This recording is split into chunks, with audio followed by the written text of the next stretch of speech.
Good evening, everyone. Happy to see you in this evening. So today is our Wednesday, so we're going to see in a doctrinal panel discussion about the sovereignty of God. So I request Brother Alan from Kottayam. Basically, he's from Tamil Nadu, but now he's working in Kottayam. So I request Brother Alan to do the opening prayer. Am I audible? Yeah, yes, brother. Go ahead. Okay. Let's pray. Loving Heavenly Father, thank you for this wonderful evening. Thank you for this wonderful gathering. And I thank for all the people who are joined here during these issues and all the weather climate.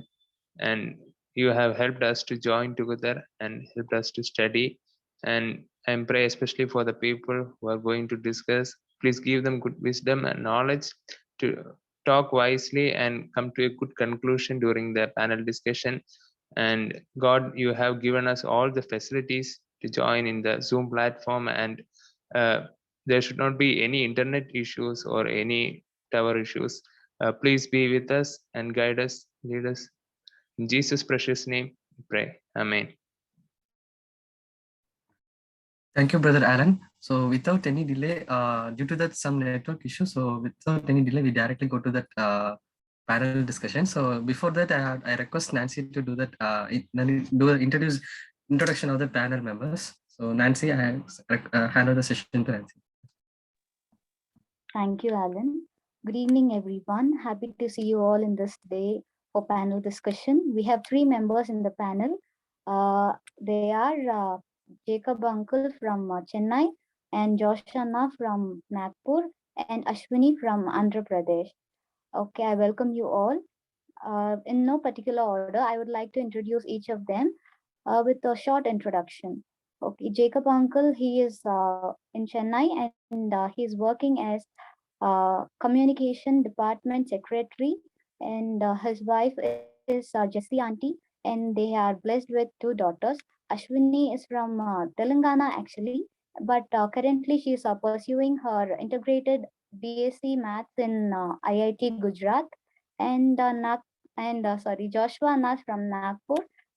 As we all know, he is involved in youth ministry. I welcome you all once again. With no further delay, let's go into the panel discussion. So the first question is, what do we really mean when we say our God is sovereign? I repeat, what do we really mean when we say our God is sovereign? Anyone can start. If you wish, Jacob Uncle, if you could start, it will be nice. Yeah, if you can just give me, because my system is just stuck. Okay, but still, let me just put out the opening word. For me, when I say that God is sovereign, in simple statement, I say that it is God's rule, or it's God is on the throne. Yeah. Okay, Uncle. Ashwini, you can go ahead. Yeah, what do we mean when we say God is so sovereign? Can you hear me first? Yes, you can be a little more louder. Yeah. Okay. Actually, the meaning sovereign means possessing ultimate power. So absolute power, we can say, and independent to all others, and omniscience and omnipotent. Okay, thank you.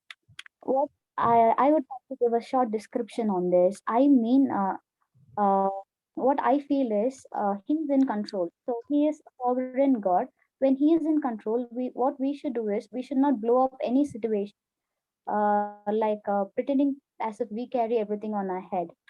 That is what I feel like that we should remember in our daily life, meaning what sovereign God is. Okay, next question. What are the Bible passages that talk about God's sovereignty? Can you hear me? What are the Bible passages that talk about God's sovereignty? I think Jacob Uncle has some issues. Okay, Ashwini, you can go ahead. Yeah, in the verse from Bible passage in the verse First Timothy chapter 6 verse 15. There we can see that which God will bring about in His time. God, the blessed and the only ruler, the King of Kings and the Lord of Lords. So here we can see the only ruler, the King of Kings and Lord of Lords, and Isaiah chapter 57 and verse 15. We can also see there like He is the only high and lofty one. And in Genesis chapter 18 and verses 14, we can see that nothing is impossible with God.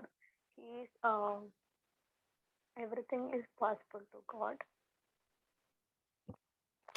Thank you, Ashwini. Joshua, Anna, would you like to add anything?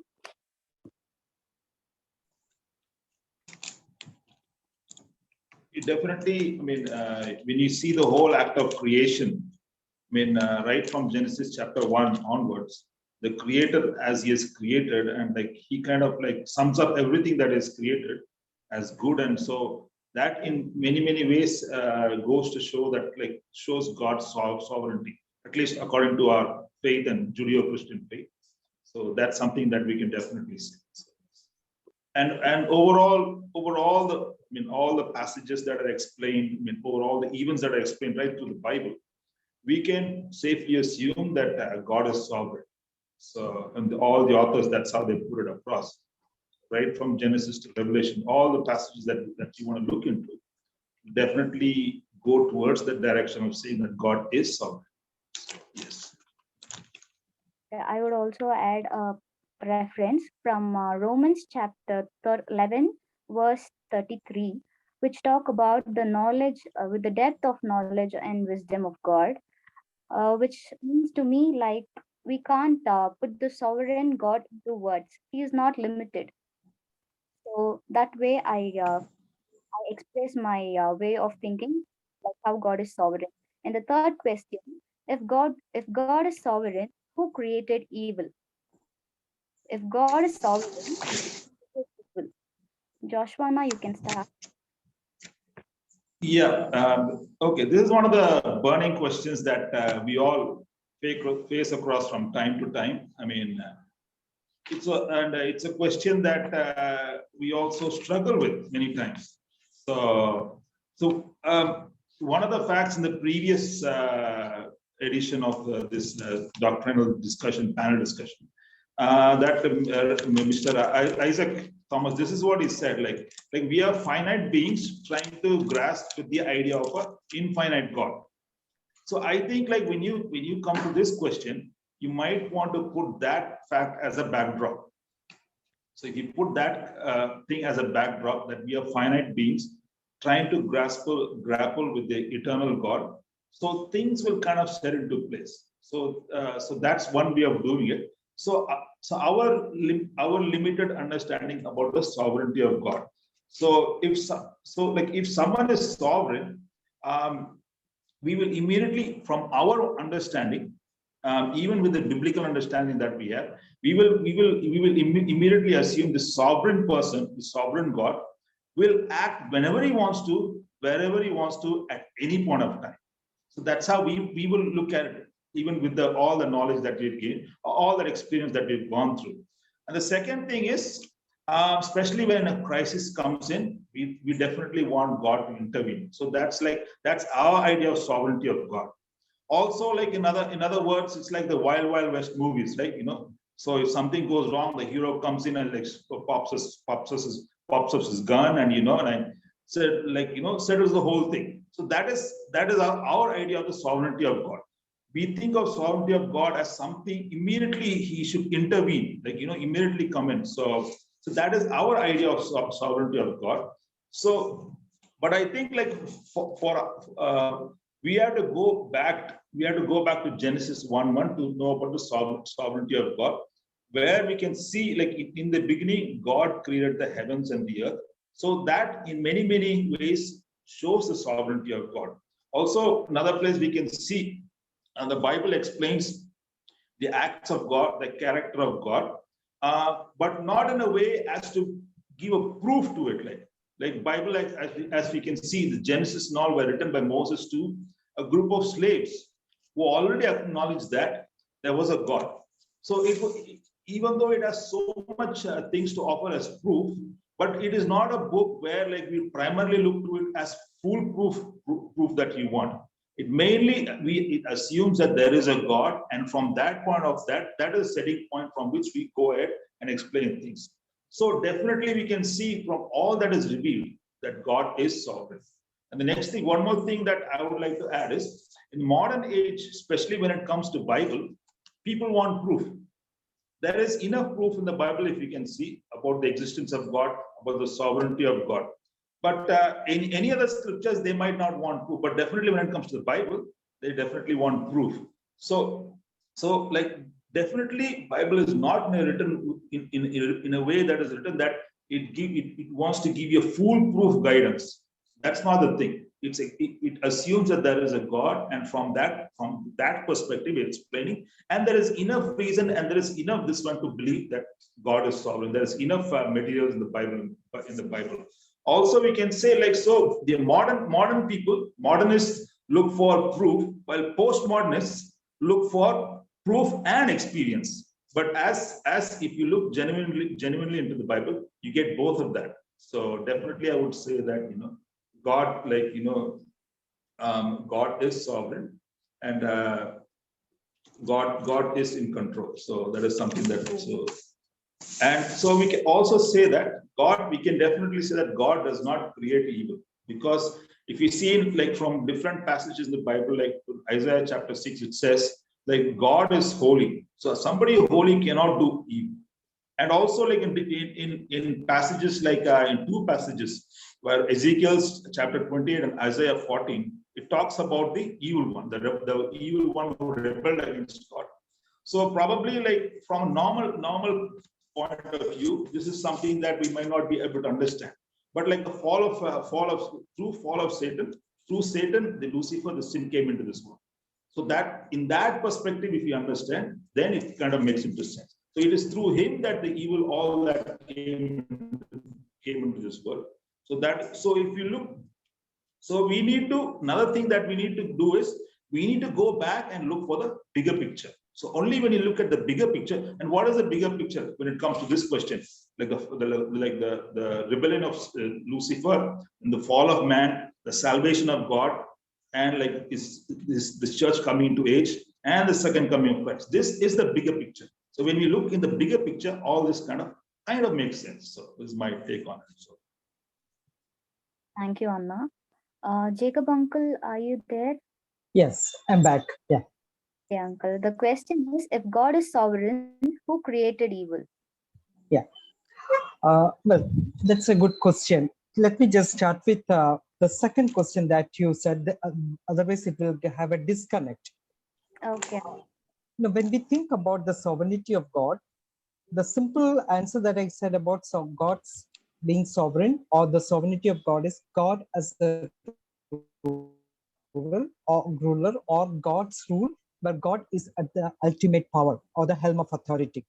Okay, that's one thing. Second, when we come to the sovereignty of God and various biblical passages, I find a little difficult to say that, see, this passage talks about, that passage talks about. But when you look at the scripture, the entire scripture talks about the sovereignty of God. However, for our human realm and our understanding, sovereignty of God, we can divide into different epochs or different phases, which will help us in understanding a little more better.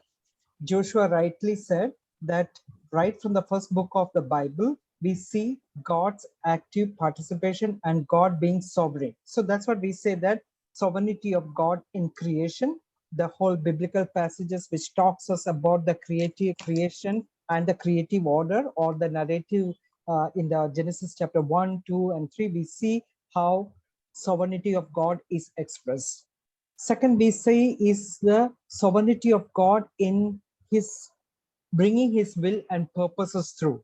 And that we see in the whole of the Old Testament, we see how God allows people to do the things even when it is wrong. He he is the ruler, but he allows to pass through so that people will be able to experience his presence and power, and they pay a price and so on thing. The third we see is God's sovereignty in redemption, that we see in the ultimate, that is a cost that is being paid on the cross of Calvary, and God's sovereignty that we see in the power of resurrection, that is when he ensures that he raises Jesus, the human that was crucified on the cross of Calvary and buried and was raised on the third day. And then we see the sovereignty of God in election, that God chooses whom it pleases to him. And then we also see, as we proceed further, it's God's sovereign, or it's God's sovereign will that comes pass through even in the second coming or in our return with the Lord. So these are the various aspects that I would say that when we can study the sovereignty of God in different epochs. And I have a list of Bible passages which I can tell it to you. Maybe I can send it to you. Now, coming to the question that you asked is that if God is sovereign, why evil? Isn't that, Nancy? Who created Yes. evil? Now, pardon? Who created evil? Who created evil? Yes, uncle. Yeah. Now, it is very important for us to understand. This afternoon, I was just, for the preparation of this session, as I was just browsing through one of the books, it was interesting to see that we talk about our right, we talk about human right, we talk about nature's right. But very often we miss out is what is God's right? What is God's role? Now, hence that helps us in understanding that God's moral sovereignty, when we see in God's moral and natural attributes, we don't see the sphere of evil in him or any operation of evil power or evil forces within his power. Rather, we see that in entire of his attributes, we see the goodness and godliness, and that's why he could continue to speak when he was even on this earth about being holy and being like God, being godly. Okay, so when that's there, that is very clear understanding that in God's sovereignty there is absence of evil, or God's natural attributes or moral attributes. When we see, there is absence of evil. So God is not the source of evil. On the other side, we also know how the sin has entered human race and or the creative order, and how it has started getting or started ruling into different parts. This Sunday, I had the privilege of talking to a good person who is well versed with the scripture. Now he says in this way, it is important for us to understand that this world belongs to the Lord because God created this world. But it is also important for us to understand that the devil is trying to rule the world, and that's the role where as Christian believers we have to play, that to defend it or snatch it away from the hands of the evil one and restore it with the kingdom of God. You know, that gives an answer that God is not the source of evil, but that evil exists there, and that is controlling or trying to bring its rule among human nature or among human creation, among the creative order. And that is a confusion, and that is a challenge that we face today. Thank you, Nancy. Thank you, uncle. The next question: if God is in control, why bad things are happening to good people? If God is in control, why bad things are happening to good people? Ashwini, you can start. Me? Ashwini, sorry, uncle, Ashwini. Sorry.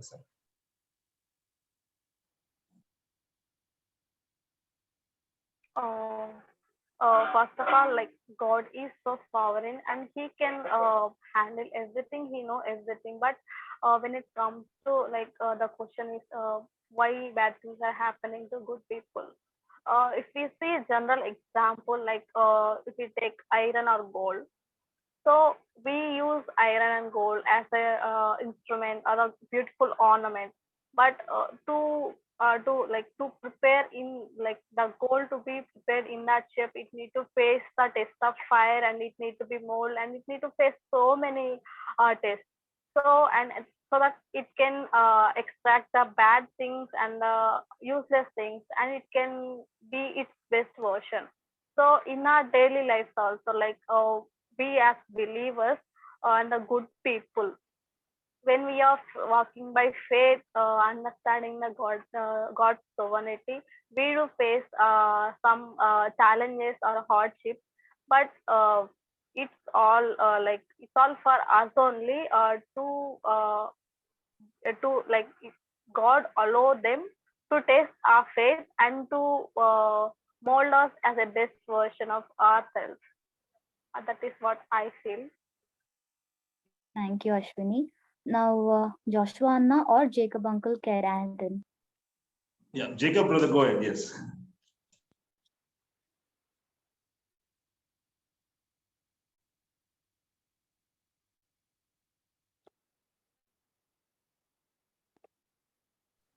Jacob, you're muted. Jacob, you're muted.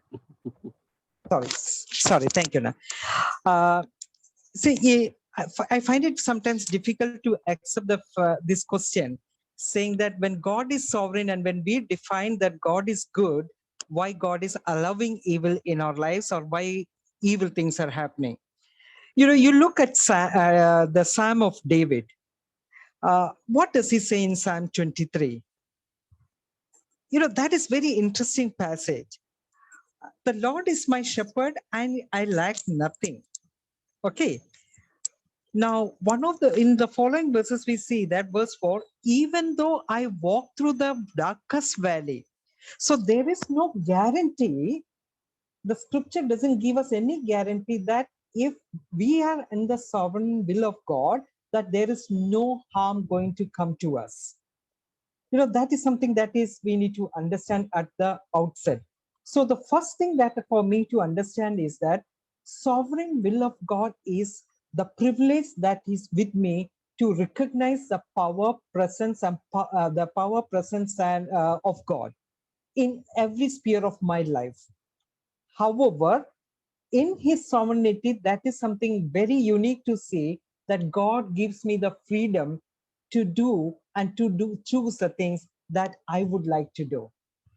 He don't want to control me as a robot. Rather, he allows me gives me the freedom because he created me freely, and that is his very nature in it. And many times, because of my wrong choices, because of my wrong intentions, evil come on my way.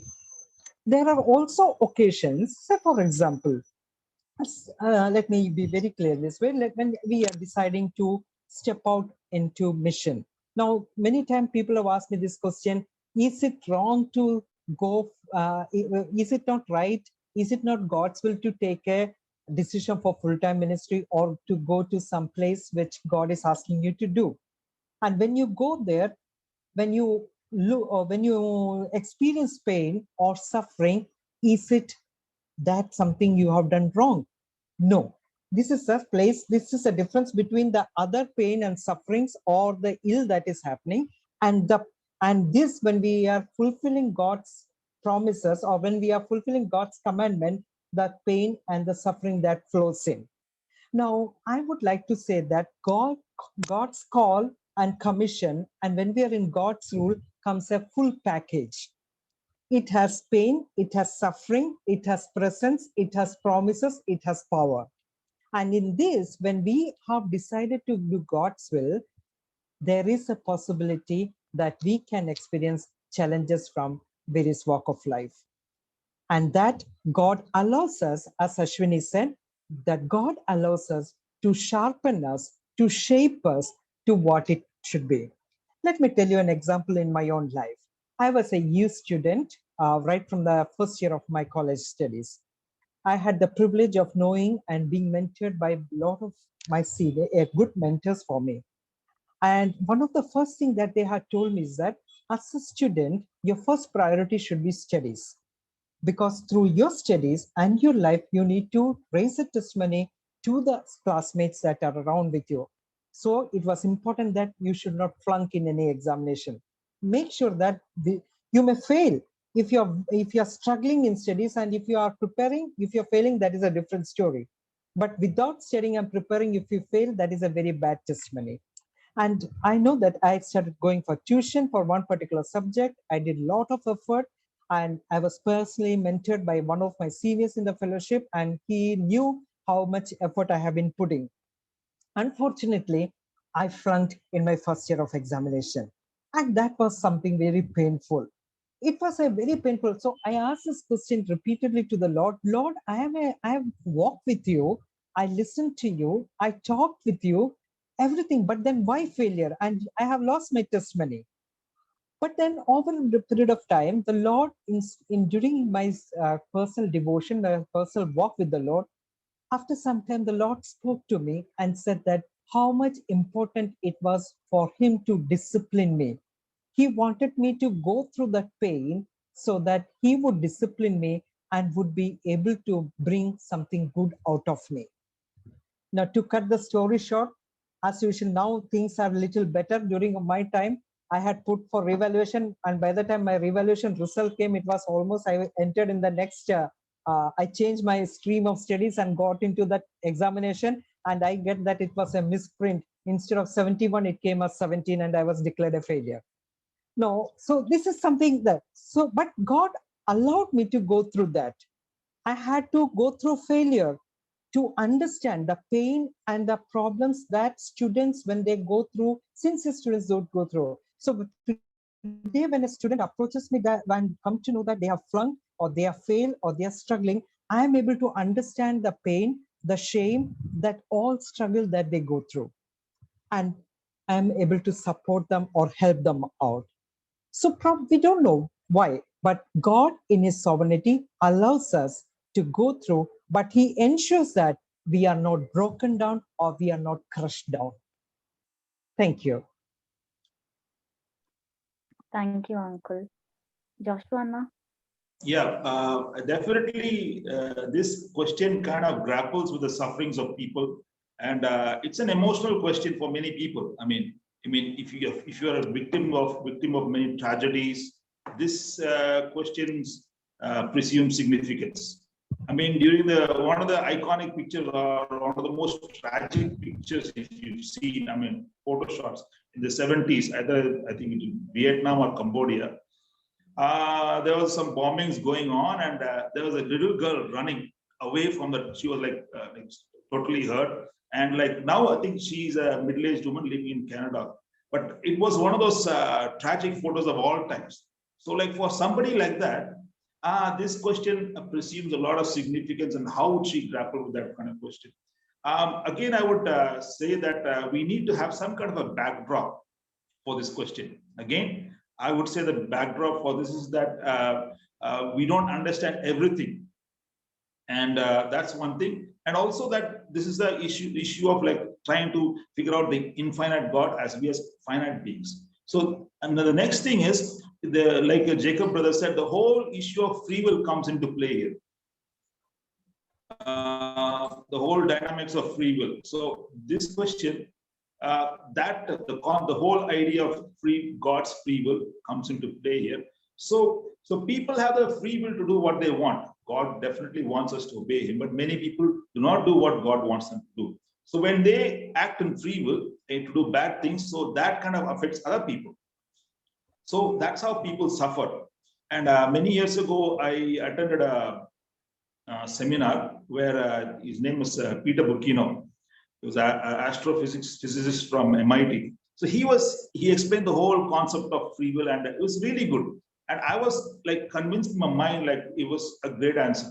But for people who are suffering or people who are going through so many tragedies, I mean, their mind might be satisfied with what's being said, but their heart is just not ready to receive an answer like that. So that's where, like, that's where I think like one thing that we need to know or like consider when this question is like John 16:7, like talking about the Holy Spirit of God. When the Spirit of truth comes, he will lead you into all truth. So I think this such big questions, God will guide us into those truths when we sincerely seek him. So the other thing also, like we need to keep going back to the backdrop of before all things happens. You see in Genesis 1:2, it says, the Spirit of God was hovering over the waters. Like even before all this, God's Spirit was there. and like he was there, so that is something that we need to have in our backdrop, like God's Spirit will lead us into all truth. So this is one of those things.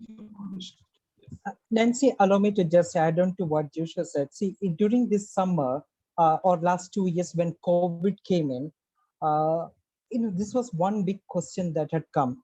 In the first wave of COVID, am I audible?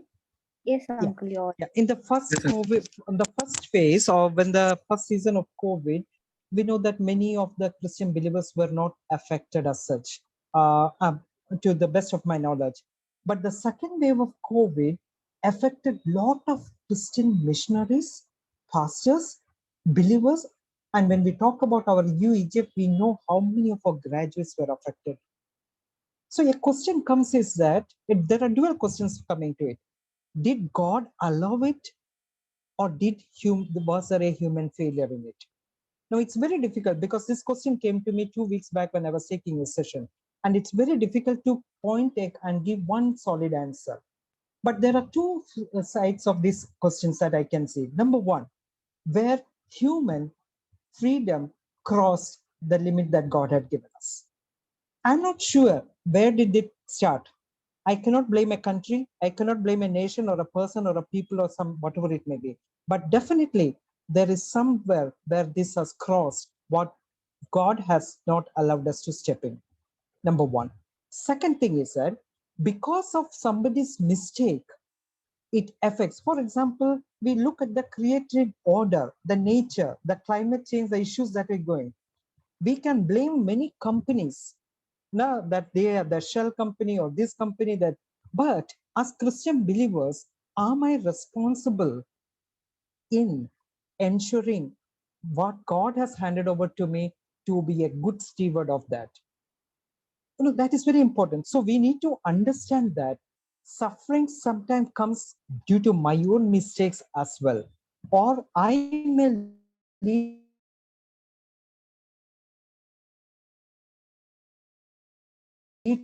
some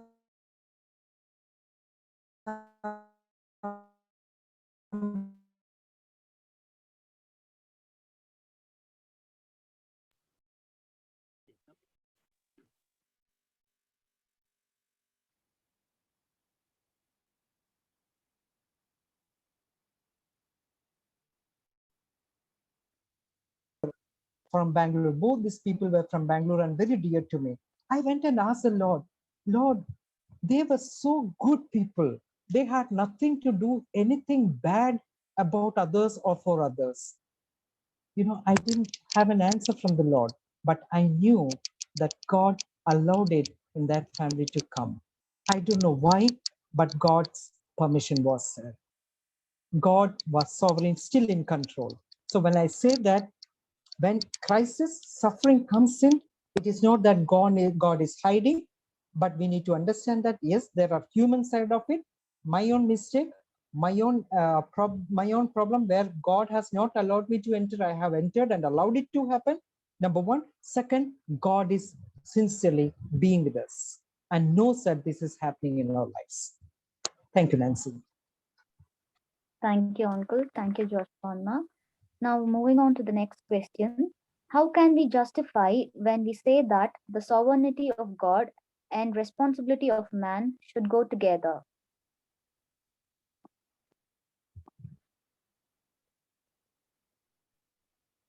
How can we just? Who should take it first? Ashwini, the same order, huh? Okay. You can, Uncle.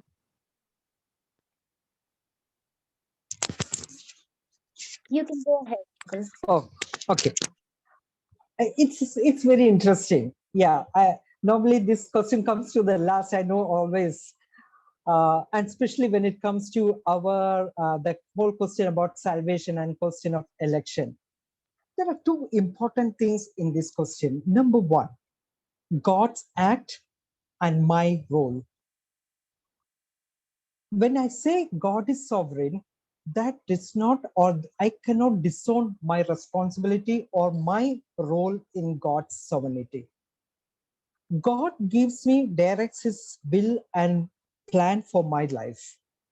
But God engages me, and I would like to use this as a word.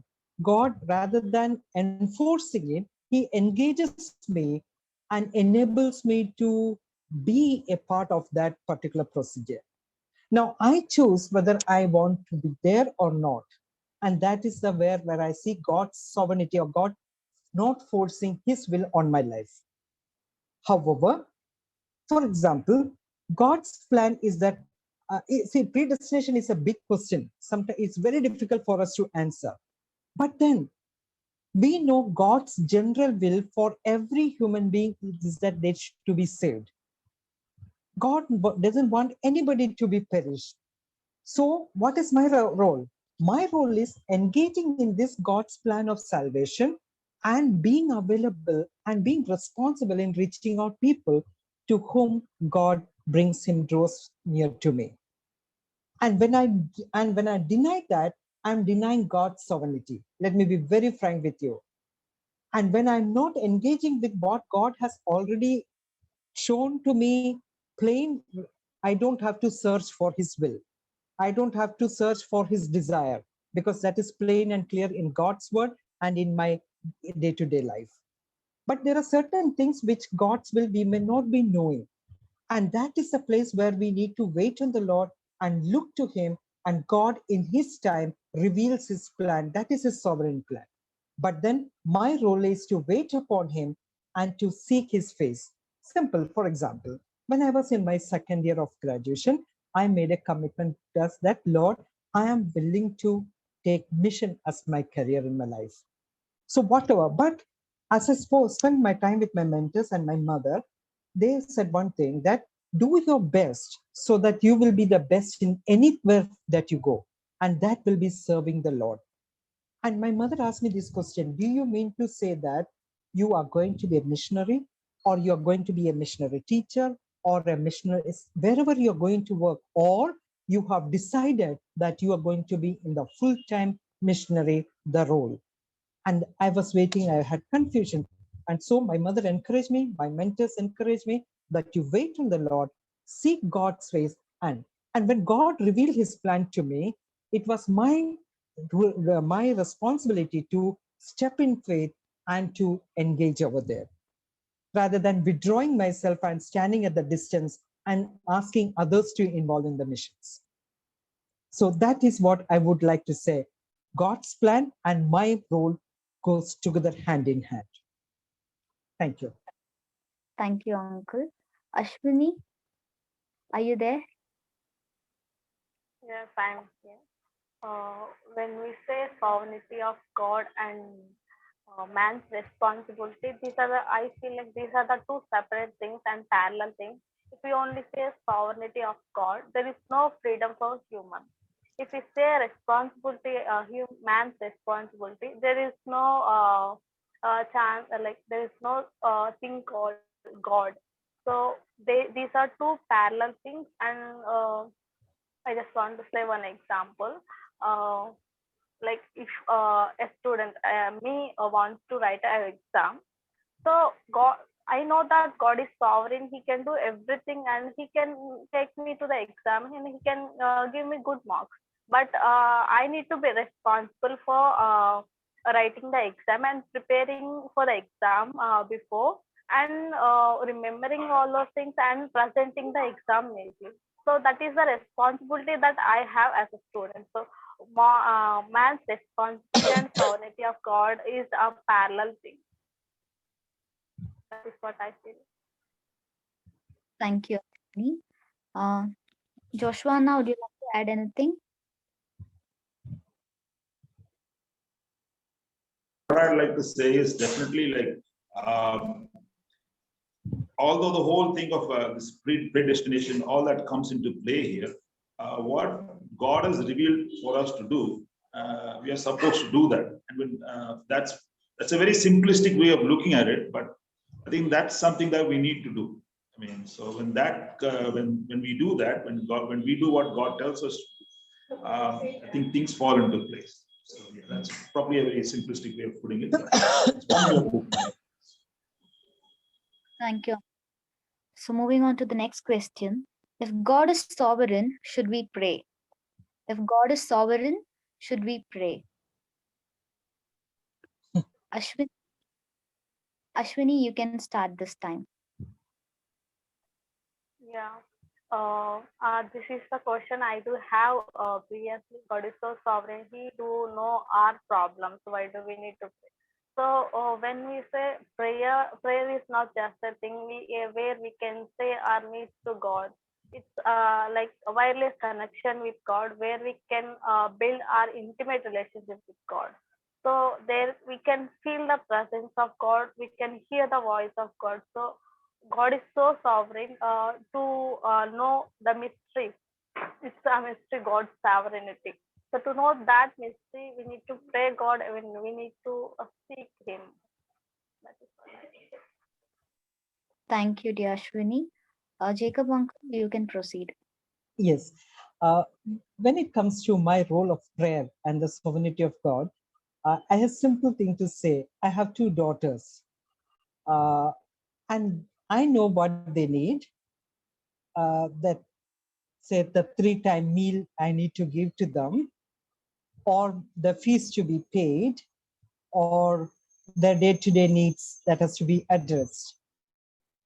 I am responsible, and they know that their father will do. They know that I am concerned about them.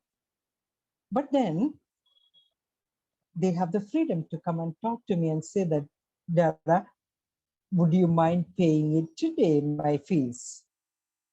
Or, Dada, this is something which I would like to have. Would you mind? 2 days back, my younger daughter came up and said that, can we make something different food? We have been eating a South Indian delicacy for all these days. I know she needs food. I know she loves North Indian food. But then she had the freedom to come over and ask that, can you make or can you help us in it? And that's simple as it is. Thank you, Ashwini, for telling that. Often we think prayer is an question answer session with God. Unfortunately, no. It is a lively relationship with God. And that's how my personal quiet time and my prayer time has changed. Over a period of time, my prayer defines my relationship with my God.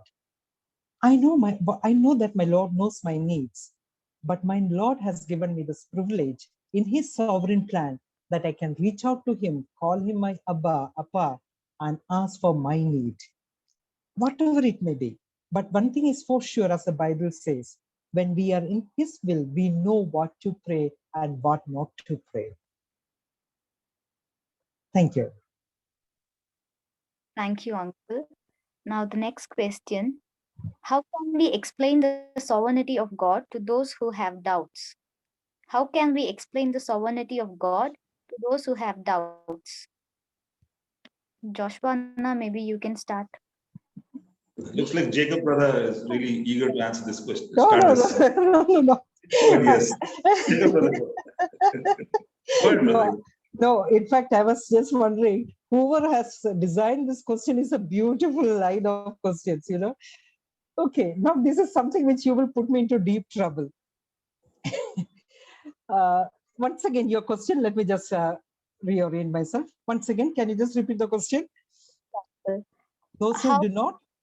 How can we explain the sovereignty of God to those who have doubts? Yeah. Let me tell you, 2 weeks back, I was traveling from USA office to home by metro. And I happened to sit near to an advocate who is practicing in High Court.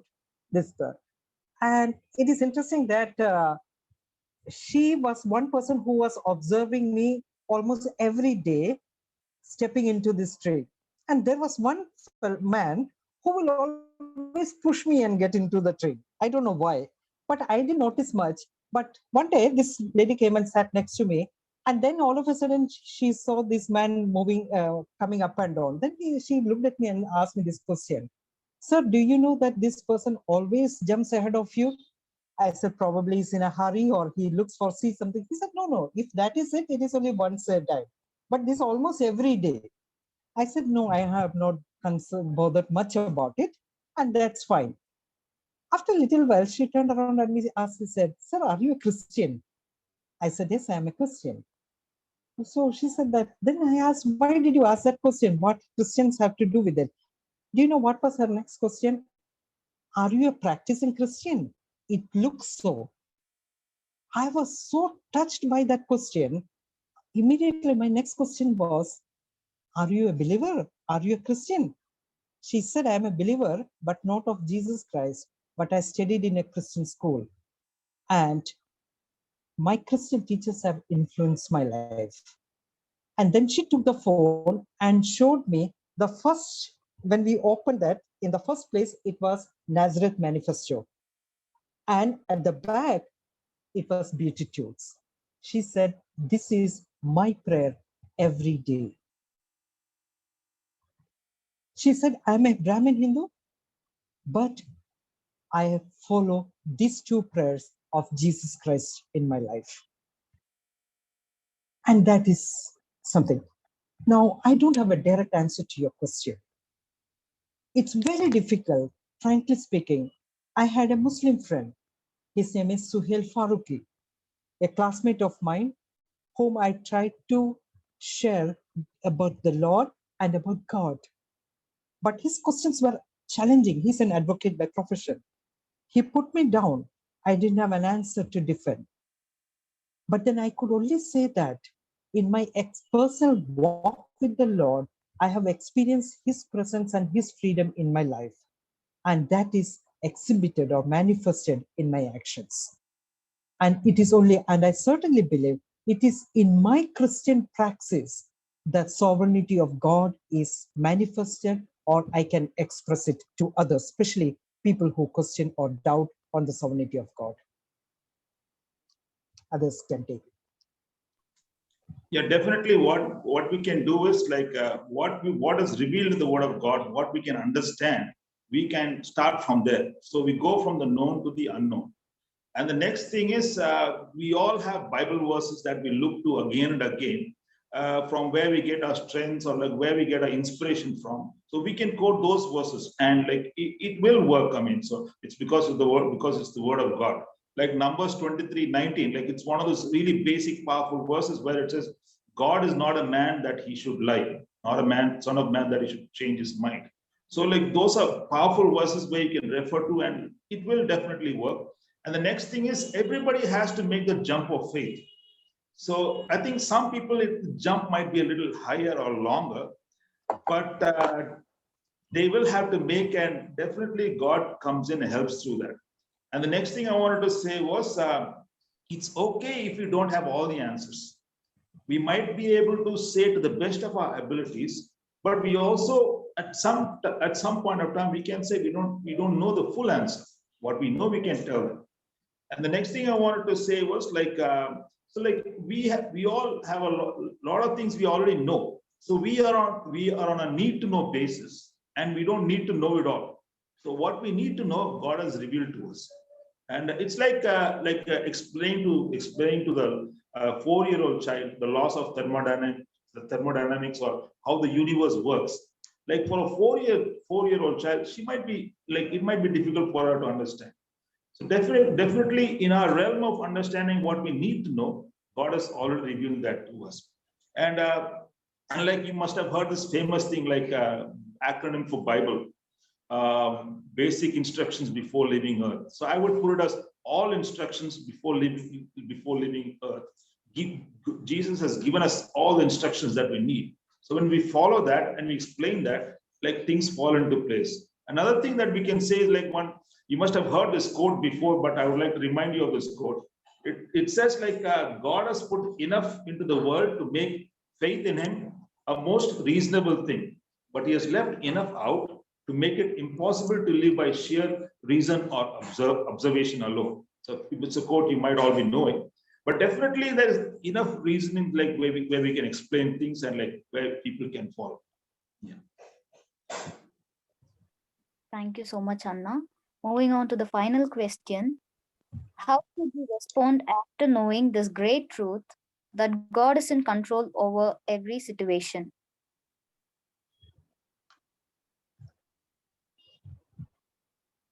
Uncle, you can go ahead. Me? Okay. Yeah. I think this question is basically connected to the implication of the study of this doctrine of God, sovereignty of God. Now, the implication of sovereignty of God is in different, as I said, different epochs, it is in different implications. But overall, the first implication that I would like to take is forward in my life is worshipping the sovereign God, the God who is above all and above all powers and possibilities. So that is something that is due from a plain individual, a common man like me, to ascribe greatness to my God, my Lord. That's number one. Second, knowing that God is sovereign does not I cannot disown my role or my responsibility in God's kingdom. Hence, in God's sovereignty, I need to find my role and I need to discharge my roles and responsibilities faithfully and sincerely. Now, I repeat, in God's sovereignty, in God's kingdom, it is my privilege that I need to discharge my roles and responsibilities faithfully and sincerely. The third one is, as I said, it is very much connected to the previous question that I said, that I need to practice or see that I live in the sovereignty of God, and that is expressed or manifested in my day-to-day life as I walk through. So, simple example, when I go through difficulties, as a mature Christian believer, I need to trust God and allow the Lord to take me through those difficult situations, yet trusting God and not living hope. One of my close friends is suffering from cancer. And recently when we were having conversation, what did he say? My only prayer is till the last breath of my life that I should not disown my God.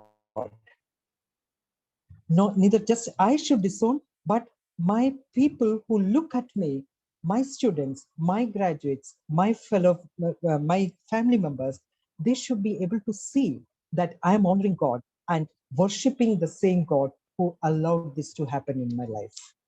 And that is what I would like to see, or as an implication of this doctrine. Thank you. Thank you, Uncle. Would Ashwini and Joshua like to add anything? Yeah, definitely. I would totally back what like what's been said before, like all the other things. And one of the things that like I would say the possibility, the whole area of possibility, where like we need to do what is possible. I mean, like God, like so many truths have been revealed to us, and God is only asking us to do what is possible.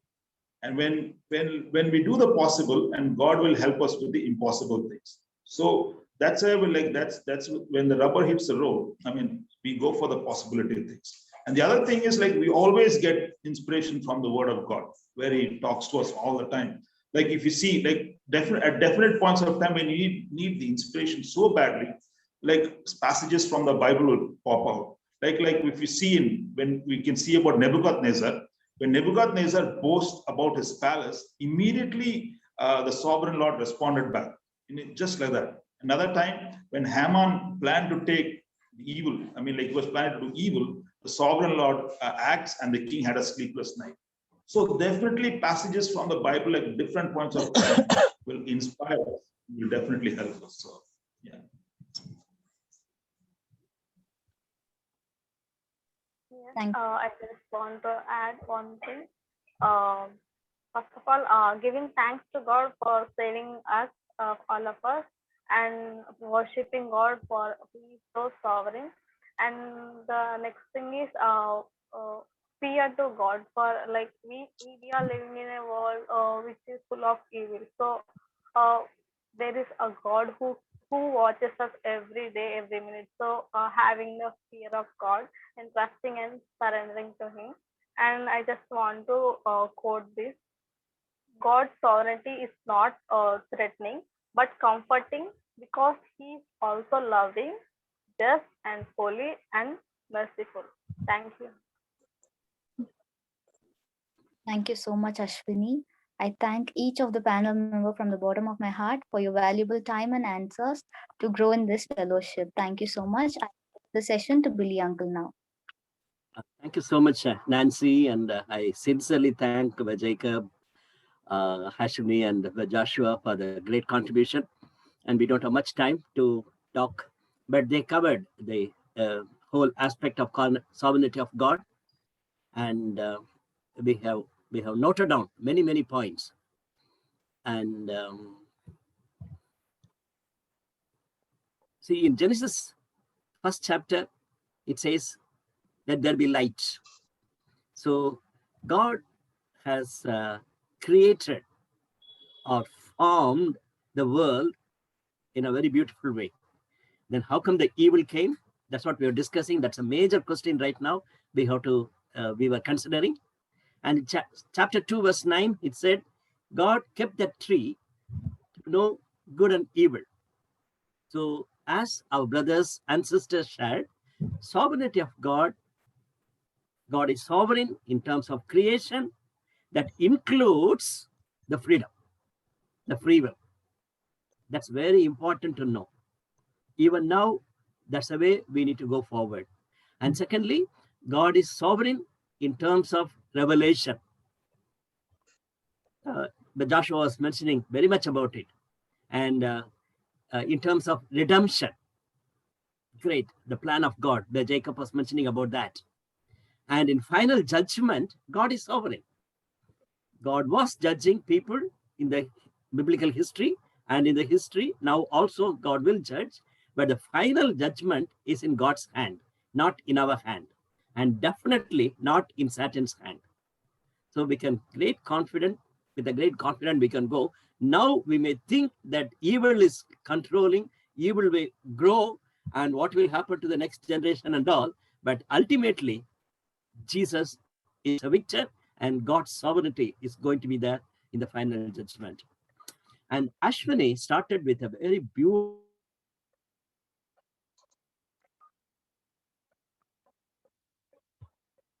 And with that, I wanted to close due to lack of time. Just before that, one thought I have to share with you about the implications. All three of them beautifully brought out implications. One more small point I want to add, that's a very important one. God wanted to have his church to show the sovereignty. It's not me alone. It's not some of us as a family together we do that. God planned the people of Israel to honor him, to show that he is sovereign God. There are many gods. And now in India, in everywhere in the world, God wants to have his church to show the sovereignty of God, who God is. So that we have to work towards it. I'm happy, I'm going to die one day and I'll be with Jesus. That's fine. But what about me influencing my church, my community, to show that there is a living God, there's a sovereign God? I cannot explain, I will have challenges, but definitely I need to raise a community of God's people and the church to bring glory to the sovereign God. That's one implication I want to add along with all the points they shared. Let me finish with reading these two verses. And you should know that the context is Paul encouraging the young man Timothy to live out that life. In fact, I'm going to read only 15 and 16, but it starts from, the paragraph starts from verse 11. But you, man of God, but you, man of God. And when he's closing that passage, it goes like this: which God will bring about his own time, God, the blessed, only ruler, the King of Kings and the Lord of Lords, who alone is immortal and who lives in unapproachable light, whom no one has seen or can see, to him be honor and might forever. Amen. May the Lord help each one of us to live out for the sovereign God. Over to Wesleyan.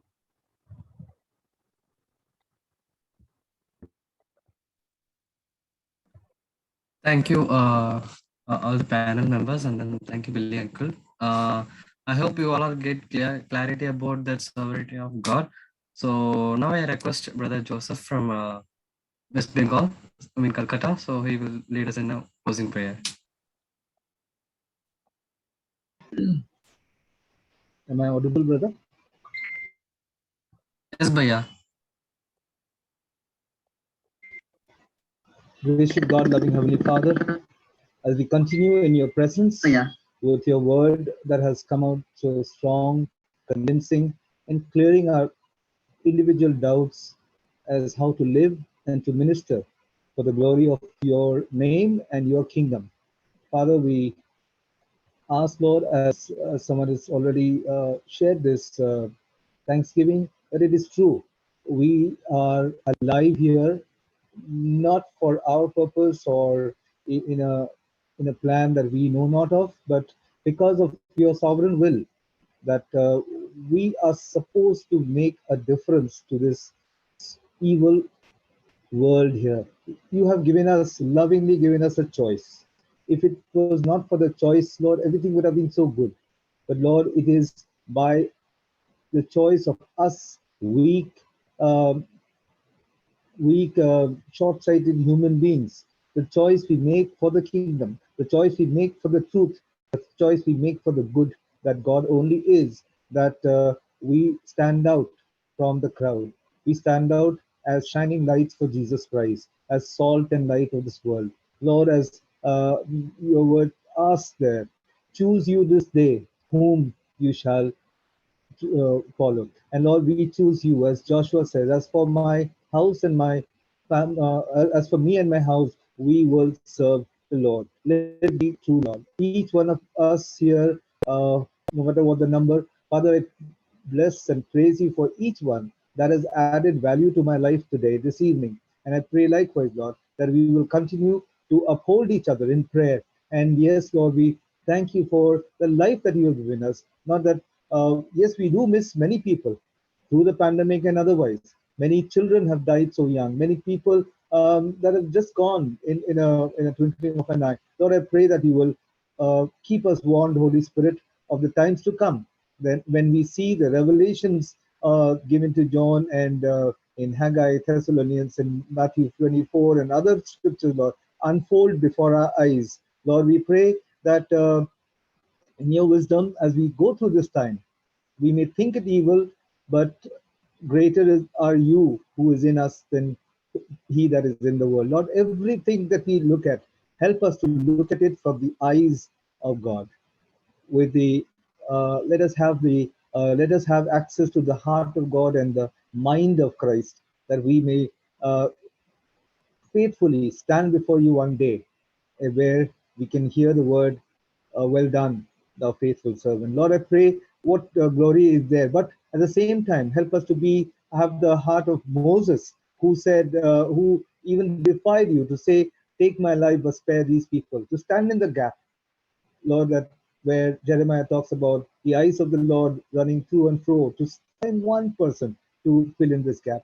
Help us to be responsible people, not just selfish for our salvation, but to see your good purpose in your creation, Lord. Not just human beings, but plants, animals, the environment. Help us, Lord, as a church to think, discuss, and do things to recreate that world which you wanted. Send us with your benediction. And Lord, help us to have a good night's rest as we continue pondering on these points and topics, and all about your holiness and about us being made righteous before you. In Jesus' name we pray. Amen.